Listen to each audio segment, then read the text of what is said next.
नमस्कार, स्वागत है आपका एबीपी न्यूज में। आपके साथ मैं अखिलेश आनंद हूं। सीधा सवाल आज मेरे साथ, जहां सवाल उत्तर प्रदेश के हाथरस पर पूछेंगे। ये पूछेंगे कि जिम्मेदार कौन है, ये जानेंगे कि जिम्मेदार सिस्टम मौन क्यों है, खंगालेंगे कि बाबा फरार कैसे हुआ। क्या यूपी का सिस्टम इतना खोखला हो चुका है कि लगभग 30 घंटे के बाद भी बाबा को ढूंढना मुश्किल हो गया है? आज इसीलिए शुरुआत करते हैं सीधा सवाल में सवालों के साथ। और सवाल देखिए कौन कौन से हैं। प्रमुख सवाल, नारायण साकार हरि कहां फरार है? एफआईआर में बाबा का नाम क्यों नहीं है? 30 घंटे से बाबा को ढूंढने में पुलिस नाकाम क्यों साबित हो रही है? 121 मौत का असली गुनहगार कौन? सिर्फ आयोजक या वो भी जो है फरार? बाबा हाथरस से भागा, प्रशासन क्यों सोता रहा? भगदड़ के 2 घंटे तक अस्पताल में इंतजाम क्यों नहीं? लोगों की सांसें टूट रही थीं, डॉक्टर सीएमओ की नींद क्यों नहीं टूटी? और 30 घंटे बीत गए, यूपी के स्वास्थ्य मंत्री हाथरस क्यों नहीं गए? मुख्यमंत्री ने साजिश की बात कही है, क्या स्थानीय प्रशासन को इसकी खबर थी? तो हाथरस के दर्दनाक हादसे ने पूरे देश को हिला दिया। बेइंतहा गम, गुस्से और दहशत के बीच सवाल अब भी मौजूद है कि आखिर 121 लोगों की मौत का गुनहगार अब तक फरार कैसे है? एक जिम्मेदार चैनल होने के नाते इस 1 घंटे के शो में हर सवाल का जवाब हम ढूंढेंगे। और चर्चा में हमारे साथ कई खास लोग जुड़े हैं। 2 वरिष्ठ पत्रकार हमारे साथ मौजूद हैं। विनोद अग्निहोत्री जी हैं, हर्षवर्धन त्रिपाठी जी हमारे साथ हैं, कांग्रेस की प्रवक्ता सुप्रिया श्रीनेत हमारे साथ हैं, बीजेपी से मनीष शुक्ला जी हैं और समाजवादी पार्टी से अनुराग भदौरिया भी हमारे साथ स्टूडियो में मौजूद हैं। आप सभी का बहुत बहुत स्वागत। और उत्तर प्रदेश के पूर्व डीजीपी हमारे साथ मौजूद हैं, विक्रम सिंह जी भी, उनके पास भी हम आपको लिए चलेंगे। लेकिन अभी एक बड़ी खबर आ रही है। हादसे के बाद नारायण हरि का पहला रिएक्शन सामने आया है। अब तक सवाल खड़े हो रहे थे कि आखिर कहां यह शख्स, तो हादसे के बाद उसकी पहली प्रतिक्रिया सामने आई कि मैं समागम से बहुत पहले निकल गया था। तो देखिए किस तरीके से पल्ला झाड़ने की कोशिशें शुरू हो गई हैं। मारे गए लोगों के प्रति संवेदना, यह कहना है साकार हरि का। एपी सिंह मेरे वकील होंगे, यह बात भी कही गई है। यानी उनकी तरफ से एपी सिंह अपनी बात रखेंगे, उनके वकील के तौर पर नजर आएंगे। हादसे में मरने वाले लोगों के प्रति संवेदना है और जब यह हादसा हुआ उसे काफी पहले मैं निकल गया था, यह कहना बाबा का। लेकिन सवाल कई हैं। सवाल प्रशासन को लेकर, पुलिस को लेकर, सरकार को लेकर, इंतजामों को लेकर। इतनी बड़ी संख्या में लोगों की जान कैसे चली गई?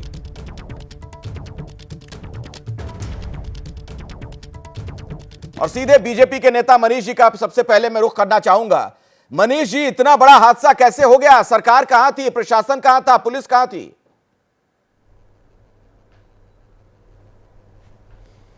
देखिए, हाथरस की घटना दुखद है, दुर्भाग्यपूर्ण है और पूरी उत्तर प्रदेश सरकार शोक संतप्त परिवार के साथ खड़ी है। कल घटना के पश्चात स्वयं मुख्यमंत्री जी ने मोर्चा संभाला और जो घायल हैं उनको समुचित इलाज मिले, इसकी व्यवस्था की गई। एडीजी आगरा के नेतृत्व में कमेटी का गठन किया गया है।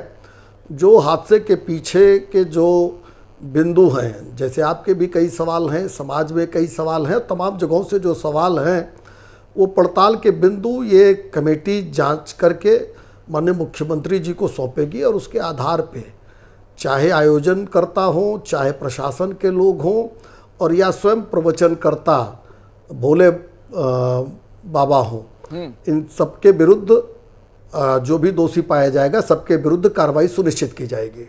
ठीक है, जो भी दोषी पाया जाएगा उसके खिलाफ आप लोग कार्रवाई करेंगे, ये कह रहे हैं। लेकिन जो मर गए, जिनकी मृत्यु हो गई, उनके परिवार के दुख का क्या? वहां पर पहले से इंतजामात क्यों नहीं थे? क्यों नहीं मुकम्मल वहां पर सुरक्षा के इंतजामात थे? इस तरीके के आपातकालीन हालात हो गए तो उससे निपटने के इंतजाम थे। आपका प्रशासन था कहां? देखिए, आयोजनकर्ता ने जो इंफॉर्मेशन दी थी उसके आधार पे प्रशासन ने अपनी व्यवस्थाओं को सुनिश्चित किया था। इसके बावजूद जो चूक हुई है, अगर प्रशासन से चूक हुई है तो निश्चित रूप से योगी आदित्यनाथ की सरकार में किसी को छोड़ा नहीं जाता, बख्शा नहीं जाता। अगर गलती करेगा, कानून का उल्लंघन करेगा या उसके नाते से कोई, सुप्रिया जी, किसी को छोड़ा नहीं जाएगा। जो भी इस मामले में दोषी पाया जाएगा कार्रवाई होगी, बीजेपी कह रही है। आप सबको मेरा नमस्कार। और मुझे ऐसा लगता है कि हाथरस में जो हुआ है उससे ये सारा देश स्तब्ध है, और स्तब्ध बहुत सारे कारणों से है, लेकिन सबसे ज्यादा जो नाकामी सामने आई है, और नाकामी छोटी मोटी नहीं है, उस पर मैं थोड़ी सी चर्चा करना चाहती हूं, लेकिन अपनी ओर से, अपनी पार्टी की ओर से और हर उस व्यक्ति से जिसके अंदर जरा सी भी संवेदना है, जिन लोगों की मृत्यु हुई उनके परिवारजनों को, और जो घायल हैं उनके शीघ्र ठीक होने की हम प्रार्थना करते हैं।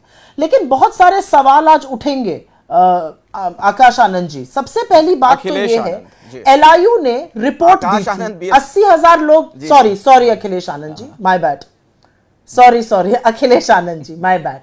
तो सबसे पहले तो एलआईयू ने रिपोर्ट दी थी, 80,000 लोग आने थे, 2.5 लाख लोग आए, 40 पुलिसकर्मी थे वहां पर। इसके पहले ही एलआईयू रिपोर्ट दे चुका था कि जितनी संभावित लोगों के आने की संभावना है उससे बहुत ज्यादा लोग अपेक्षित हैं।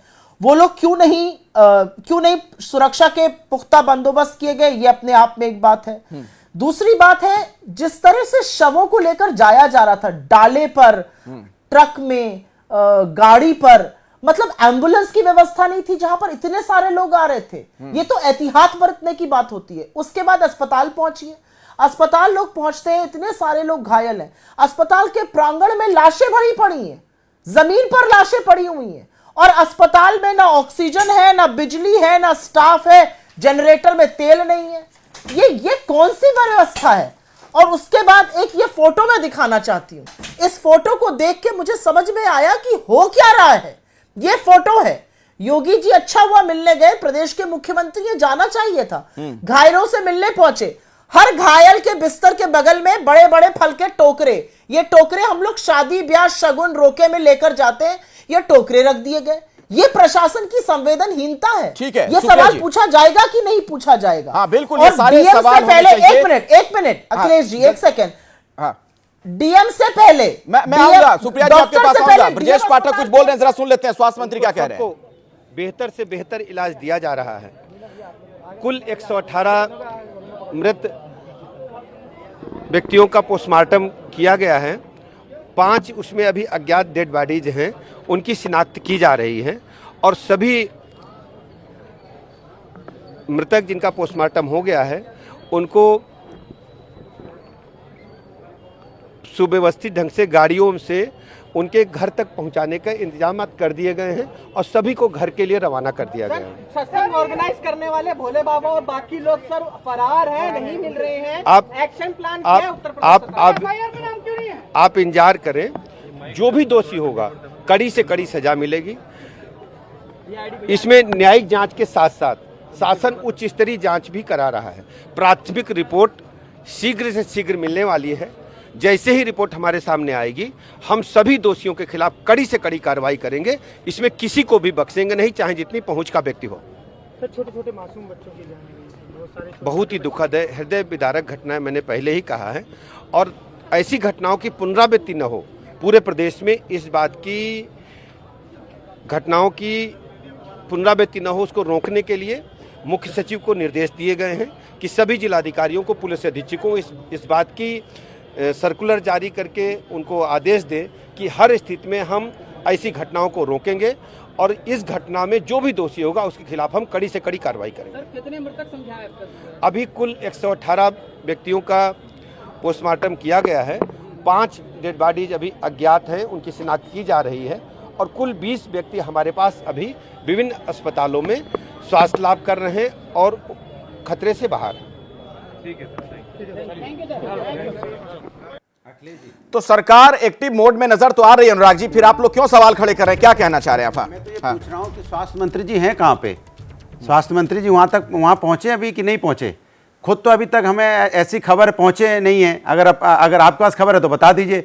वहाँ सीएमओ की व्यवस्था थी कि नहीं थी, वहाँ हॉस्पिटल में क्या व्यवस्था थी, बताएं ना। उसके बारे में बोल ही नहीं, जो डिपार्टमेंट उनके पास है, कि उन्होंने वहाँ पे डॉक्टर की व्यवस्था क्या थी, मेडिकल फैसिलिटी क्या थी, एम्बुलेंस था कि नहीं था, डॉक्टर थे कि नहीं थे, लाइट थी कि नहीं थी, क्या व्यवस्था थी, उसके बारे में तो हेल्थ मंत्री बोल नहीं रहे। हेल्थ मंत्री कहाँ, ये तो पता चले कि पहुंचे। भाई इस समय तो सारे डिपार्टमेंट जो संबंधित डिपार्टमेंट है वहां होना चाहिए, क्योंकि ये इतनी बड़ी घटना है।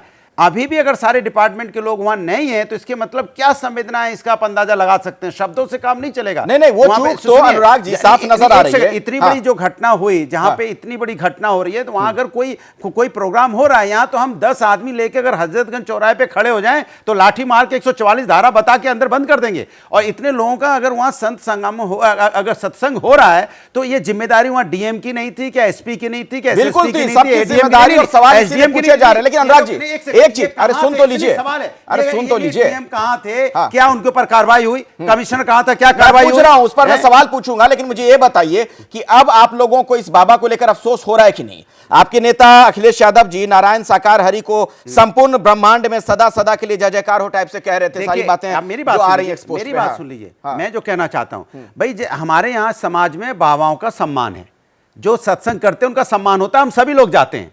ऐसा कौन सा जहां नहीं जाते हो, ऐसा कौन सा मंदिर है जहां हम लोग नहीं जाते हो, संत संगम होता हो ना जाते हो, ये तो हम लोग जाते ही है। हमारे हिंदू की परंपरा है, हमारे जो संत होते हैं उनका हम लोग सम्मान करते हैं। लेकिन सरकार वहां पे व्यवस्था नहीं करेगी क्या? इसकी मतलब सरकार की, वहां पे इतने लोग इकट्ठे हो रहे हैं तो सरकार की जिम्मेदारी है ना।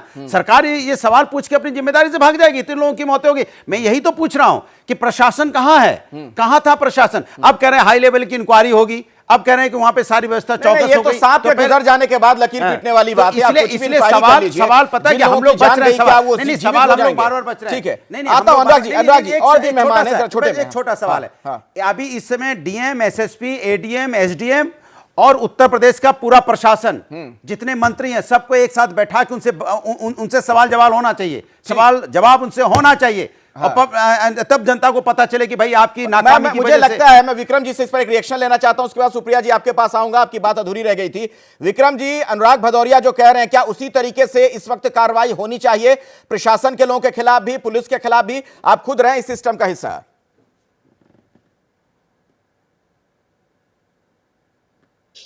बेशक ये क्रिमिनल नेग्लिजेंस है, भयावह चूक हुई है, और इसके लिए ऐसी भयावह चूक करने के लिए बड़ा प्रयास करना पड़ता है। आपने प्रॉपर पुलिस बल नहीं लगाया। एलआईयू की रिपोर्ट कोई शाश्वत सत्य होती है, वो एक सहयोग होता है। आप अपने पूर्वानुमान से कह सकते हैं कि जब पहले लाखों की आती तो इस बार भी लाखों की आएगी, तदनुसार पुलिस बल लगता है। इंटरनल सिक्योरिटी स्कीम होती है, उसका पूर्वाभ्यास होता है, और उसका बैकअप प्लान, कंटिजेंसी प्लान होते हैं। अस्पताल को रेडीनेस में रखता है कि जहां इतनी लाखों की भीड़ होती है, कोई भी दुर्घटना हो सकती है। वांछित और मुकम्मल व्यवस्था अस्पतालों में होती है। एम्बुलेंस वगैरह फर्स्ट एड के लिए और प्राथमिक इलाज के लिए मौके पर रहते हैं। और उसके बाद जिस तरीके से ये बाबा भूमिगत हो गए, सेवादार भूमिगत हो गए, ये सेवेदार की जिम्मेदारी नहीं है। ये कोई भी शासन प्रशासन, पुलिस और प्रशासन से चलता है, सेवादार की जिम्मेदारी नहीं है। अब आपने एसडीएम साहब ने ये बहुत विद्वतापूर्ण बात कही, ये चूंकि सेवादार ने किसी को आने नहीं दिया और किसी को मोबाइल फोन नहीं लाने दिया, तो आपके हाथ पे हाथ धरे बैठे थे मेहंदी लगी के हाथ में। पुलिस और प्रशासन ये तर्क बिल्कुल नहीं दे सकता, और इसके लिए जरूरी था। अब एफआईआर पे आ जाइए। आखिरी बात मेरी, आपने एक तो drugs and magic remedies act है 1954 की, पानी पी लोगे ठीक हो जाओगे, एक कम से कम ये धारा और लगा देते। दूसरी चीज ये थी, अगर सेवादार मेरे थे या आपके थे अखिलेश जी, सेवादार बाबा के थे, बाबा और इनके चेले चपाटों के ऊपर करिए 5-5 लाख का इनाम।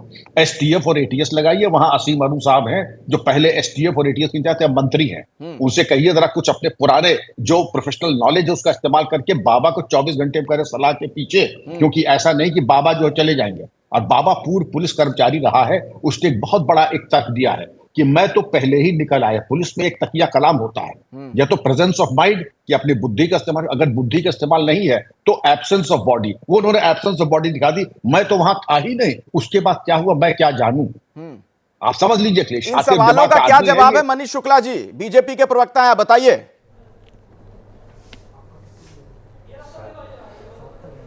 जी अखिलेश जी, मैं पूछ रहा हूं, विक्रम सिंह जी ने ये सवालों की पूरी लंबी फहरिस्त रखी है, क्या जवाब है? बिल्कुल नहीं, बिल्कुल देखिए, विक्रम जी के जो सवाल हैं, जो चैनल के सवाल हैं या किसी के भी सवाल हैं, सरकार सवालों से नहीं घबराने वाली है और सरकार अपनी जिम्मेदारी समझती है।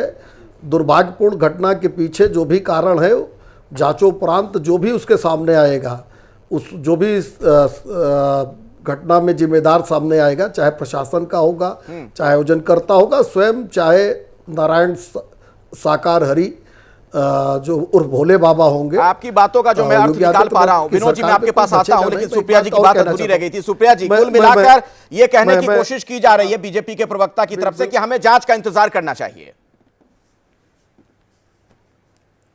बिल्कुल, देखिए आप जांच का इंतजार करते रहिएगा। जो 123 लोग मृतक हुए हैं, जो एक सवाल मेरे लिए है। सुप्रिया जी, हाँ,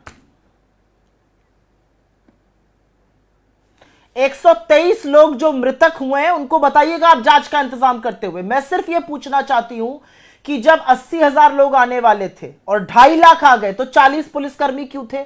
LIU की जो रिपोर्ट थी उसको इग्नोर क्यों किया गया? सबसे बड़ी बात यह है कि ट्रॉमा सेंटर में ना ऑक्सीजन था, ना बिजली थी, ना स्टाफ था, और उसके बाद जनरेटर में तेल नहीं था। डॉक्टर साहब डीएम के पहुंचने के बाद आ रहे हैं। यह कौन सी व्यवस्था है? मतलब हाथरस का एक कलंक खत्म नहीं होता है, दूसरा कलंक आ जाता है। इस उत्तर प्रदेश की हम बात कर रहे हैं, इस उत्तर प्रदेश की व्यवस्था की बात कर रहे हैं। ब्रजेश पाठक से 10 सवाल पूछने चाहिए। आप वहां पे खड़े होकर हृदय विदारक घटना मत बताइए, क्योंकि असलियत यह है कि जिस अस्पताल में जमीनों पर कल लाशें पड़ी थी, आज वहां पर मृतकों घायलों के बगल में आपने फल की टोकरी रख के आप निकल जाइएगा? जी नहीं। एक छोटे से बच्चे की बिना पी हुई दूध की बोतल दिखी है, पूछिएगा किसी मां को क्या देखकर लगता है वो। मेरा अपना मानना है प्रशासन का जो बिल्कुल विफलता है, जो मेडिकल कंडीशन है उत्तर प्रदेश में, जहां प्रसव औरतों को सड़क पे हो जाता है, उसकी धज्जियां, उसकी कलई ये कहानी खोल रही है। और 30 घंटे के बाद स्वास्थ्य मंत्री अब पहुंचे हैं। ये तस्वीर जरा दर्शकों को हम दिखा दें। ये जो आप देख रहे हैं, ब्रजेश पाठक वहां पर घायलों का हालचाल ले रहे हैं। अभी अभी थोड़ी देर पहले जो सूचना हमें मिली है कि हाथरस वो पहुंच गए। 30 घंटे का वक्त लगा, उसके बाद वो अब पहुंच गए। विनोद अग्निहोत्री जी, सवाल मेरा है कि ये 30 घंटे ठीक है, हादसा हो गया, चलिए, हालांकि वो कोई जस्टिफाइड नहीं कर सकता इसे, लेकिन उसके बाद आपातकालीन हालात से निपटने के लिए जो इंतजाम होने चाहिए, खासतौर पर स्वास्थ्य महकमे का, उस मामले में तो बिल्कुल फिसड्डी दिख रहा है पूरा मामला। देखिए अखिलेश जी, हादसे हमारे देश की समस्या ये है कि ऐसे हादसे होते हैं, चर्चा होती है, जांच होती है, जांच की घोषणा होती है, और उसके बाद सब भूल जाते हैं और फिर पता नहीं क्या होता है। ये कोई पहला हादसा नहीं है। इस तरह के हादसे हर राज्य में, हर प्रदेश में हमेशा हम लोग जो है देखते आए, सुनते आए हैं। कहीं मंदिर में भगदड़ मच गई, कहीं सत्संग में भगदड़ मच गई, कहीं किसी पुल पर मच गई, और उसके बाद उस वक्त बड़ा आनंद फानंद लगता है, बहुत कुछ हो जाएगा। केंद्र सरकार के गृह मंत्रालय ने, मौजूदा केंद्र सरकार की बात कर रहा हूं, उसने सभी राज्यों को एक SOP भेजी है, पूरी 100 पेज का डॉक्यूमेंट भेजा था, मतलब काफ़ी समय हो गया, और विक्रम सिंह जी को पता होगा। उसमें पूरे प्रोसीजर्स ले डाउन किए गए हैं कि गैदरिंग जो हो, कोई भी सार्वजनिक गैदरिंग होगी, चाहे राजनीतिक हो, चाहे सामाजिक हो, चाहे धार्मिक हो, उसके क्या क्या आपके पैरामीटर्स होंगे जिन पे पूरी जांच करनी पड़ेगी उस हिसाब से, और जब तक वो पूरे नहीं होंगे तब तक अनुमति नहीं दी जाएगी, और अनुमति देने के बाद जिम्मेदारी होगी। मुझे लगता है इतनी बड़ी घटना होने के बाद सबसे पहले आप जांच कराते रहिए। सबसे पहले जिम्मेदारी जिनकी है, उस SOP में लिखा हुआ है कि अगर ऐसी कोई गड़बड़ी होती है तो DM और SP की सीधी जिम्मेदारी होगी। उसका पालन करते हुए सबसे पहले उनको तो वहां से कम उन पर कार्रवाई होनी चाहिए, सीधी सीधी बात। ट्रांसफर हो जाना चाहिए, ट्रांसफर हो, सस्पेंड हो, कुछ भी हो, ताकि इंक्वायरी अगर हो तो इंक्वायरी प्रभावित ना हो, क्योंकि सबसे पहले तो जो अधिकारी वहां जिनकी जो लापरवाही है इंक्वायरी को प्रभावित करेंगे, जांच का अगर वो पद पर है। और लेकिन समस्या ये है कि इसी सरकार में, मैं किसी सरकार के पक्ष या विपक्ष की बात नहीं कर रहा हूं, हाथरस जैसा कांड हुआ था, उसके बाद कलेक्टर को नहीं हटाया गया था, और कब हटाया गया, बहुत बाद में। तो सवाल ये है कि जो अधिकारी जिम्मेदार हैं, चाहे कोई सरकार हो, सबसे पहले उनकी जिम्मेदारी बनती है। ये आप सही कह रहे हैं कि जिसके खिलाफ आरोप लग रहे हैं, जिनको लेकर सवाल खड़े हो रहे हैं, वो उसी पद पर बने रहेंगे, तो निष्पक्ष जांच की उम्मीद कैसे की जाए। और इस बीच एक बड़ी खबर बता दूं, कल आगरा में भोले बाबा का कार्यक्रम नहीं होगा, प्रशासन ने सत्संग की परमिशन नहीं दी है। आपको बता दें कि सैया क्षेत्र में टेंट लगा था, पुलिस ने उसे हटवा दिया है। यह भी एक और अहम जानकारी निकलकर सामने आ रही है। मनीष जी, अब प्रशासन के लोग, पुलिस के लोग सक्रिय नजर आ रहे हैं, लेकिन सवाल यह खड़ा हो रहा है, यह भी सही कह रहे हैं विनोद जी कि आपने परमिशन नहीं दी, लेकिन अगर वो आ रहे होते तो पकड़े जाते, इसलिए हो सकता है बाबा खुद ही ना आना चाह रहे हो वहां पर। अब नहीं, तो आप लोग का क्या कहना है कि उनको परमिशन दे दी जाए? बिल्कुल ना, परमिशन ना दी जाए, मैं ये नहीं कह रहा हूं, मैं कह रहा हूं सरकार को ढूंढना चाहिए ना पुलिस को, नियम और पकड़ में आ जाना चाहिए, नियम और कानून। हाँ, नहीं, पुलिस सर्च ऑपरेशन चला रही है। देखिए, उत्तर प्रदेश में बहुत बड़े बड़े लोग पुलिस के हाथों से नहीं बचे हैं। पुलिस सर्च ऑपरेशन चला रही है। बहुत चीज़ें चैनलों पे कहना उचित नहीं होता, मर्यादा के विरुद्ध होता है। लेकिन एक बात से मैं सहमत नहीं हूँ, जो लोग बिना तथ्य के ये कह रहे हैं कि हॉस्पिटल में जनरेटर में डीजल नहीं था, लाइट नहीं था, तो देखिए ये पैनिक क्रिएट न करें। हमारी प्राथमिकता कल ये थी कि जो घटना हुई है, जो उसमें घायल हैं, उनका समुचित इलाज हो, इसलिए पहले उस पर सरकार ने ध्यान दिया। स्वयं मुख्यमंत्री जी आज दिन में 11 बजे पहुंच गए। तो आज ये सवाल स्वास्थ्य मंत्री कहाँ गए? ये वही लोग हैं जो कभी पूछते हैं कि गृह मंत्री जी क्यों बोलेंगे, प्रधानमंत्री जी क्यों नहीं बोल रहे। तो ये जो खेल है राजनीति का, कम से कम अभी ना खेले। ये हृदय विदारक घटना है, शोक संतप्त होना चाहिए। इशारा सुप्रिया जी आप ही की तरफ है। जी आपके पास आप जवाब आगे वो कह रहे हैं कि आप लोग राजनीति कर रही हैं, डीजल में वहां पर जनरेटर में डीजल नहीं था, ये सब जो भ्रामक जानकारी आप लोग फैला रही हैं। जिस किसी ने भी, और मैं एक बात के लिए एबीपी न्यूज का मैं बहुत बड़ी फैन नहीं हूं एबीपी न्यूज की, लेकिन इस बात का आपको शाबाशी देनी पड़ेगी कि कल जब इस देश के प्रधानमंत्री को पता चलने के बावजूद उन्होंने 2 घंटे 14 मिनट का अपना भाषण जारी रखा, एबीपी न्यूज ने रीढ़ की हड्डी दिखाते हुए थोड़ी संवेदनशीलता दिखाते हुए इस खबर को दिखाया था। भाषण बीच में रोककर आपने ये खबर दिखाई थी। आप पहले चैनल थे ये करने के लिए, उसके लिए आपको बिल्कुल बधाई के पात्र हैं आपकी। आपने जर्नलिज्म, लोगों की जान को ज्यादा बड़ा मान के रखा। मैं तो ये पूछना चाहती हूं, मैं राजनीति कर रही हूं, बालासोर का ट्रेन हादसा हुआ था पिछले साल, आपको याद हो, उड़ीसा में 300 लोगों की जान गई थी, 900 लोग घायल हुए थे। क्या सीखा हमने बालासोर से? अभी जलपाईगुड़ी में फिर लोग मर गए, फिर ट्रेन का हादसा हो गया। एक के बाद एक पेपर लीक होता है। 7 साल में 70 पेपर लीक हो गए। नीट का पेपर लीक हुआ, यूजीसी नेट का पेपर लीक हुआ, आपने इतनी परीक्षाएं स्थगित कर दी। मुझे बताइए आपने क्या सीखा, इन सबक क्या सीखा? मतलब विपक्ष अगर लोगों के जनहित की बात करेगा तो हम राजनीति कर रहे हैं। राजनीति ऐसे ही मुद्दों पर होनी चाहिए, आपकी तरह जहर फैलाने वाले मुद्दों पर राजनीति नहीं होनी चाहिए। मनीष जी कह रहे हैं, मासूमों की जाने गई है ना प्रशासन की ढील से। हाँ, वो कह रहे हैं कि ये डीजल नहीं था जनरेटर में, ये सारी बातें जो है भ्रामक जानकारियां फैलाई जा रही हैं जानबूझकर। ये तो मैं मीडिया के माध्यम से फैला रही हूं। दैनिक जागरण से लेकर दैनिक भास्कर और सारे टीवी चैनल दिखा रहे हैं। क्या मैंने देखा नहीं? क्या टीवी चैनल वालों ने, क्या आपने कल दिखाया नहीं कि डाले में भरकर लाशें जा रही थी? वहां पर एक एम्बुलेंस है कि आज की घटना स्वयं बहुत बड़ी अस्पताल में जमीन पर लाशें पड़ी हुई थी। डिबेट केंद्रित होनी चाहिए। अगर ट्रेन दुर्घटनाओं की बात करना चाहती सुप्रिया सुले जी, तो एक लंबी श्रृंखला रही है जो ट्रेन दुर्घटनाओं की। जवाब देंगे कितनी ट्रेन दुर्घटनाएं हुई आपकी सरकार के समय में? लेकिन मैं नहीं जाना चाहता, मैं इसलिए नहीं जाना चाहता कि ये विशेष संवेदनशील है, आपकी तरह नहीं करना चाहता। ठीक, मैं राजनीति नहीं करना चाहता। ट्रेन दुर्घटनाओं की चर्चा करेंगे तो पीछे सारी दुर्घटनाओं की बात होगी। हाथरस के दुखद घटना पर संवेदनशील होइए और भ्रामक बातें मत करिए, तथ्य की बात करिए। डीजल में नहीं, जनरेटर में डीजल नहीं था, ये क्या तथ्य है आपके पास? वहां लोग नहीं थे, कैसे पता है? मनीष जी आपकी बात हो गई। हाँ सुप्रिया जी बोलिए, ये क्या तरीका है डिबेट करने का? इनके अंदर इतनी संवेदनशीलता नहीं है कि जब मैं हृदय विदारक घटना पर और इनको सबक सिखाने पर बोल रही हूं तो बीच में कूद पड़ रहे हैं। ये डिबेट खेलना चाहते हैं।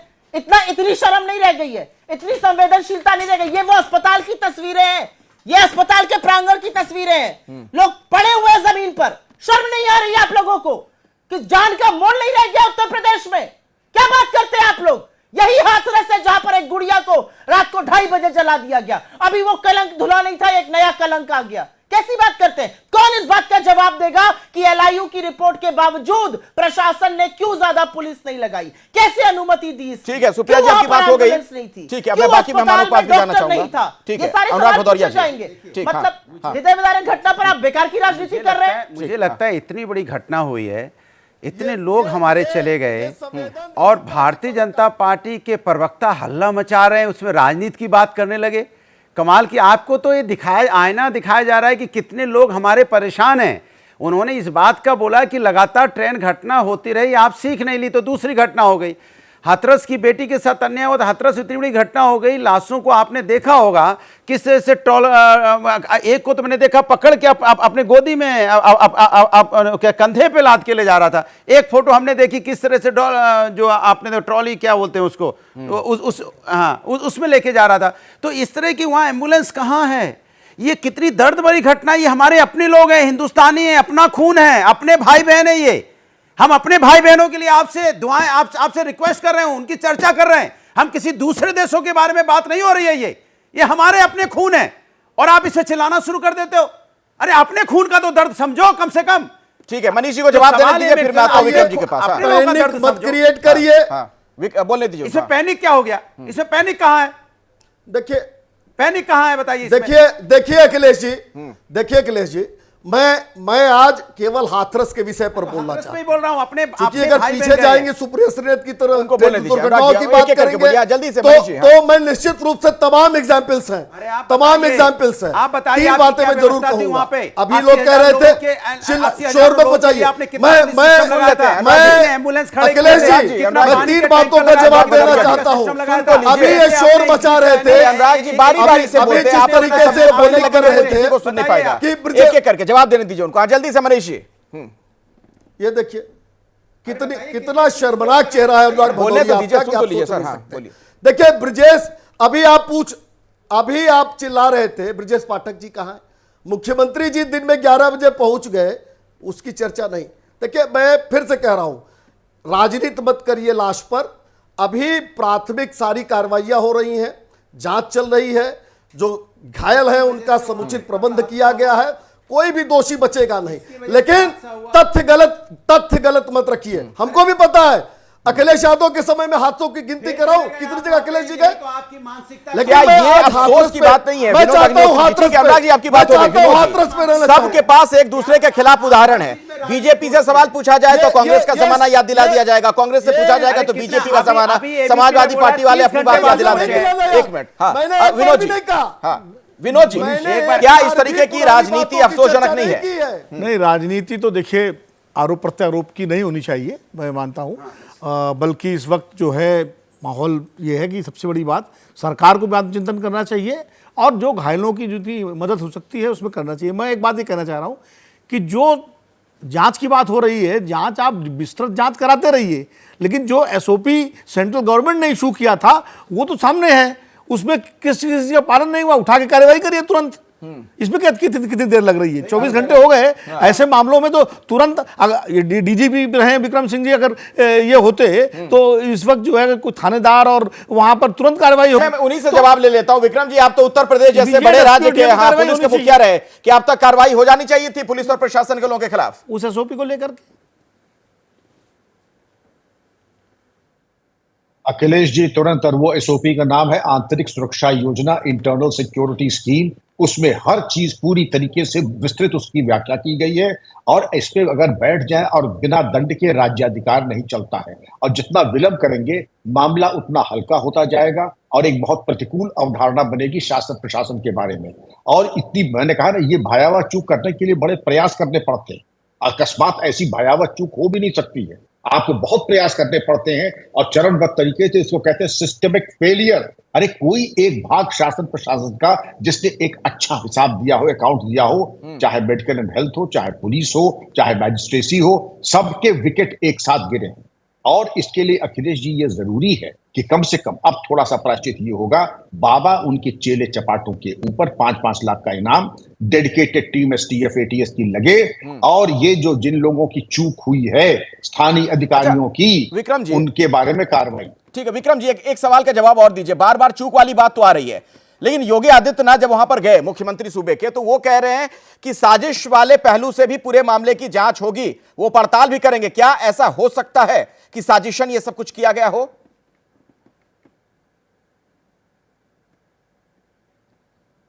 अखिलेश जी, मैं आपके सामने एक चित्र रखता हूं। जितने भी अर्ध कुंभ मेले हैं, कांवड़ की यात्राएं हैं, वीआईपी विजिट्स हैं, निर्वाचन है, सकुशल संपन्न हुए।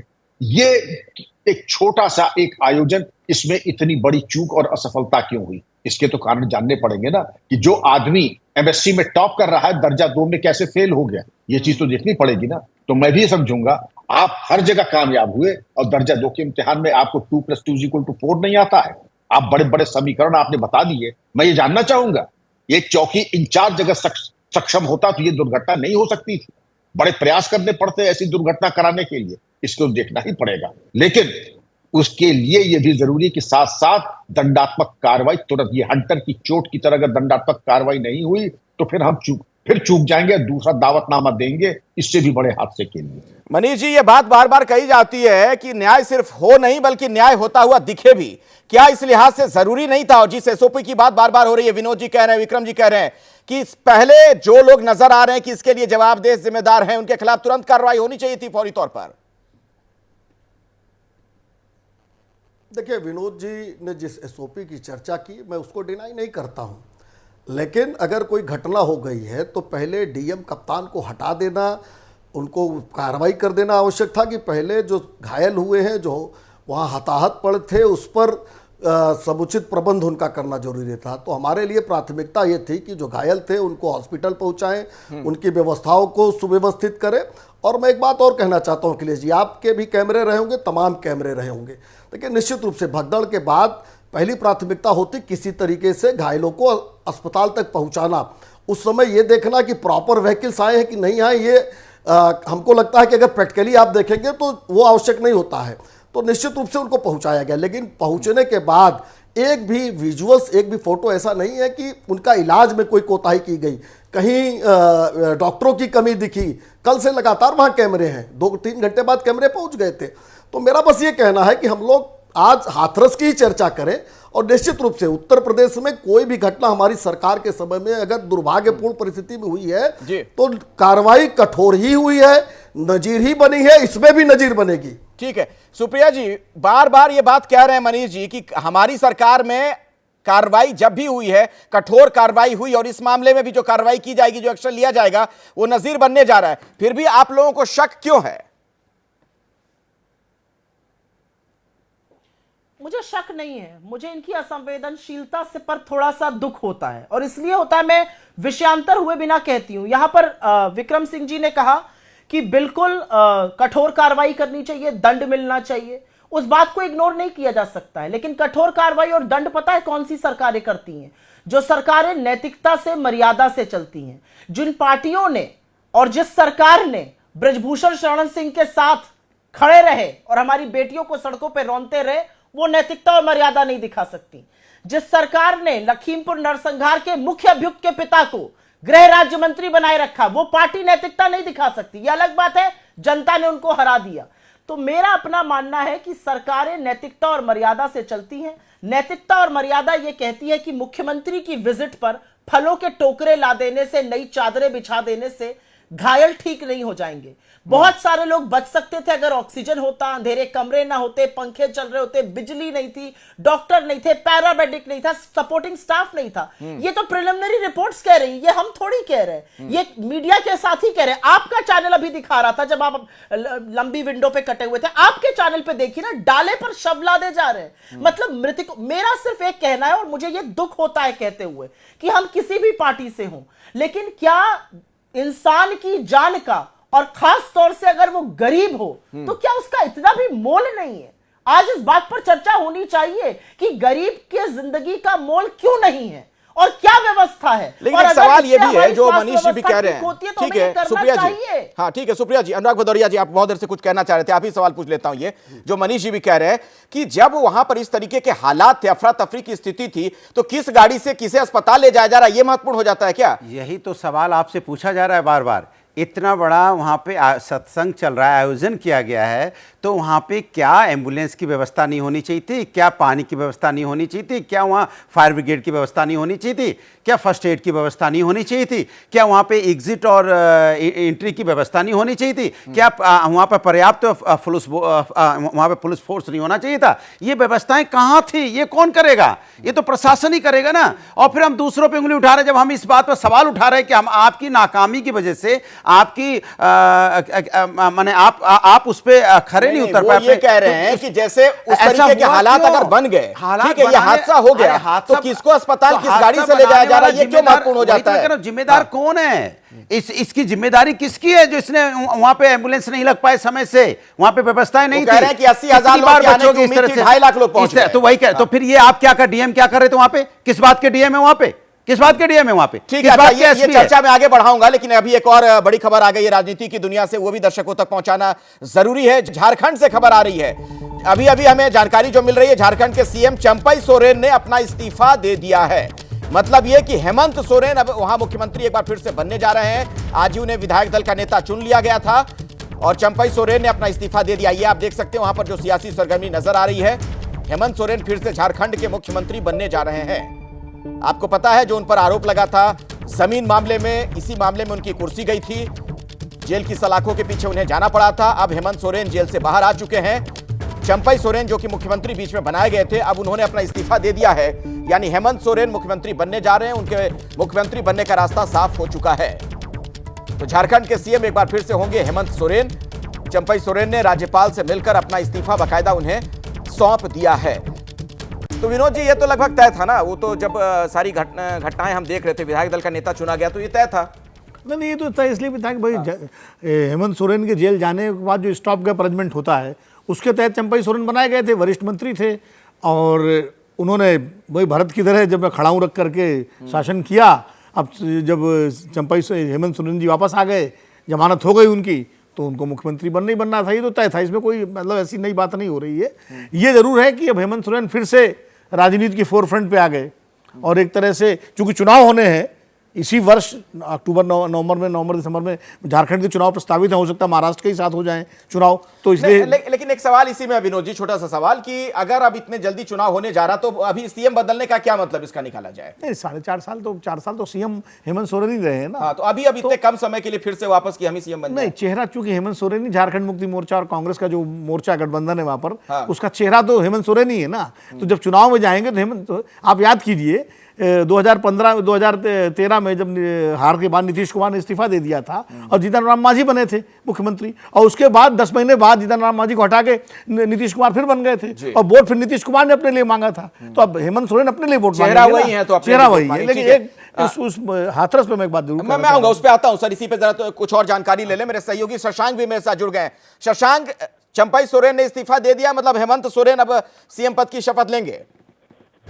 देखिए, चंपई सोरेन जो हैं उन्होंने सीएम पद से इस्तीफा दे दिया है और हेमंत सोरेन ने सरकार बनाने का दावा पेश किया है, समय मांगा है शपथ के लिए, विधायकों का हस्ताक्षर वाला पत्र भी सौंपा है। हेमंत सोरेन के पास करीब 43 विधायकों का समर्थन है। अब शपथ ग्रहण कब होता है ये देखना होगा। वैसे सूत्रों से जानकारी मिल रही है कि 5 तारीख को शपथ ग्रहण समारोह हो सकता है।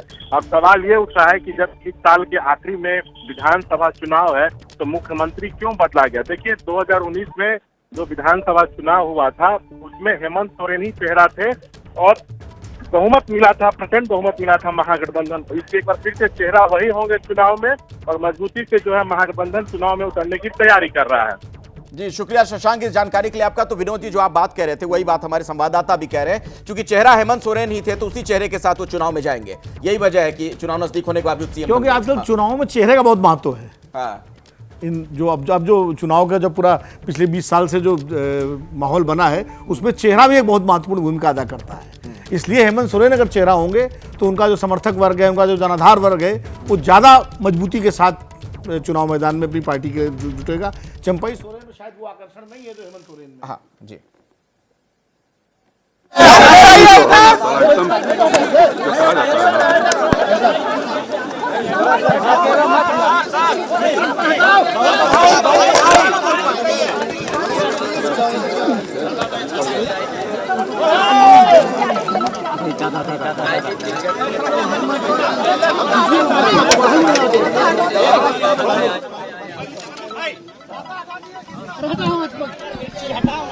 दल के अंदर जो विचार करने का निर्णय होते हैं,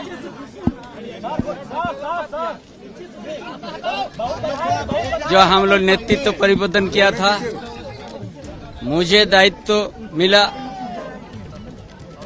राजनीतिक घटनाक्रम आप लोग भी जानते हैं और उसे हेमंत बाबू ने आया और हमारा गठबंधन में फिर से हम लोग निर्णय लिया और हम हेमंत बाबू को और हमारा गठबंधन की ओर से फिर हम लोग नेता चुना और हम अपना अपना जो पद हमने लिया था उसको हमने इस्तीफा दिया। हाँ, जैसे हम लोग का गठबंधन का जो निर्णय है वो निर्णय के अनुसार हम लोग अपना काम किया। सर आपने नई सरकार का दावा पेश किया। देखिए, माननीय मुख्यमंत्री जी ने सारी बातें कह दी है और बाकी चीजें अभी बहुत अफरा तफरी है, हम लोग विस्तृत रूप में बता देंगे और बाकी चीजें जो प्रक्रिया है उस हम लोगों ने पूरी कर ली। ये सारी समय चरणबद्ध तरीके से बता देंगे। यहाँ थोड़ा सा और लोग छूट जाएंगे। तो हेमंत सोरेन और चंपई सोरेन दोनों साथ साथ मीडिया के सामने आए। चंपई सोरेन ने अपना इस्तीफा दे दिया है। हेमंत सोरेन के बिल्कुल खास सिपह सलार की तरह नजर आए। जैसे ही हेमंत सोरेन बाहर आए जेल से, उसके बाद विधायक दल का नेता उन्हें चुन लिया गया था, तभी यह स्थिति लगभग स्पष्ट थी कि अगले सीएम वही बनने जा रहे हैं। तो सरकार बनाने का दावा अब हेमंत सोरेन की तरफ से पेश कर दिया गया है। हालांकि शपथ ग्रहण समारोह कब होगा इस बाबत अभी पुख्ता जानकारी सामने नहीं आई है। चंपई सोरेन ने राज्यपाल से मिलकर अपना इस्तीफा सौंप दिया। अब झारखंड के एक बार फिर से हेमंत सोरेन ही मुख्यमंत्री बनने जा रहे हैं। और जिस तरीके से विनोद जी हमने देखा था जब उन्होंने इस्तीफा दिया था, तभी एक लड़ाकू वाली उनकी छवि नजर आई थी। लगातार मुखर रहे थे कि कैसे उन्हें फंसाया गया है, लड़ते हुए दिखे थे। यह भी एक बड़ी वजह कि फिर से उन्हें फ्रंट पर रखा जाएगा। हाँ, देखिए, जिस तरह उनकी जमानत हुई है और हाईकोर्ट ने यह भी कहा है जमानत में कि उस तरह से उनके खिलाफ कोई ऐसा प्रथम दृष्टया सबूत नहीं मिलता है, इसलिए जमानत दी जाती है। तो ये फैसला उनके लिए एक बड़ी ताकत के रूप में जो है सामने आएगा। और वो पूरे चुनाव में जब वो रैलियां करेंगे, जाएंगे मुख्यमंत्री के रूप में, तो झारखंड में उसको एक मुद्दा भी बनाएंगे। हाँ, अनुराग जी, हाँ, और पता चले इसके मतलब उनको झूठा फंसाया गया था।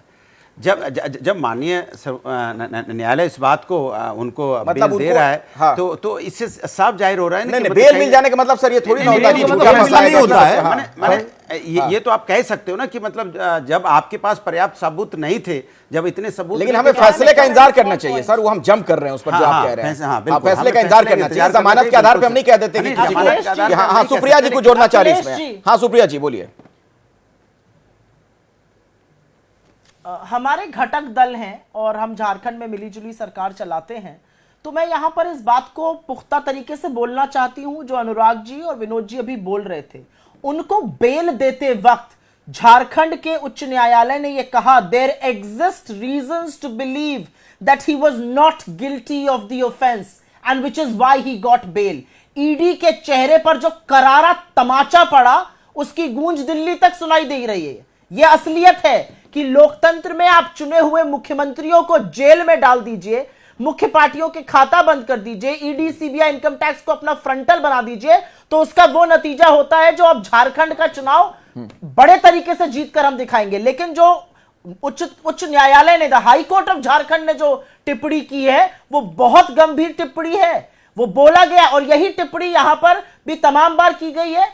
ईडी, सीबीआई और इनकम टैक्स जैसी एजेंसीज को जब तक आप स्वतंत्र निष्पक्ष एजेंसी बने रहने देंगे, अच्छा है, उस पर विश्वसनीयता रहेगी। ठीक है। अगर उसको अपनी प्रतिशोध की राजनीति के लिए इस्तेमाल करिएगा, हाँ, तो वही होगा। ठीक है, ठीक है। हाँ, अनुराग जी जल्दी से भी इसी पर मैं मनीष जी से भी कमेंट लेना चाहता हूं। हाँ, बिल्कुल सही करिए, सुप्रिया जी ने बिल्कुल सही बोला है कि ये करारा तमाचा तो है ही, लेकिन सरकार देखो कितनी डरी हुई है। आजकल उन्होंने नए जो उन्होंने पार्लियामेंट भवन बनाया उसमें एक्स-एमपी को अलाउ नहीं किया जाने के लिए। बताइए, अरे कल भैया जो लोकसभा स्पीकर हैं या जो और मंत्री ये भी एक्स होंगे, आप उनको अंदर जाने से क्यों रोक रहे भैया? उनकी तो एक व्यवस्था, एक कैंटीन या कुछ होना चाहिए। पहले हमारी पुरानी लोकसभा में था।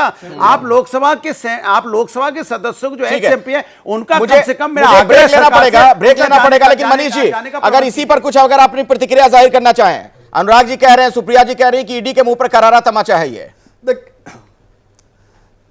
देखिए अखिलेश जी, जमानत का मतलब अपराध से मुक्ति नहीं होती है और सुप्रिया जी से ज्यादा और क्या कह सकती हैं। राहुल गांधी, सोनिया गांधी खुद जमानती हैं, 50,000 की बेल पर है, तो इनको तो उनके पक्ष में ही बोलना है। 52 असेंबली सेगमेंट में भारतीय जनता पार्टी अभी लोकसभा के चुनाव में आगे थी, यहाँ पर आकर बोलना यही इनकी पूरी आसानी से सरकार बनाएगी। ये इनका पूरा फलसफा है, ये इनकी पूरी बुद्धि है। चलिए ठीक है, मैं ब्रेक ले लेता हूँ। एक ब्रेक लेना सबसे ज्यादा बुद्धि तो आप रखी है। ठीक है मनीष जी, बुद्धि और कुर्बुद्धि की मालकिन तो आप हैं। आप बताइए ना, जमानती है कि नहीं? समय इतना ही है, समय इतना ही है, समय इतना ही है, समय इतना ही है। बहुत बहुत शुक्रिया आप तमाम मेहमानों का इस चर्चा में शिरकत करने के लिए। विक्रम जी माफी चाहूंगा, इस सेगमेंट में मैं आपके पास नहीं आ पाया।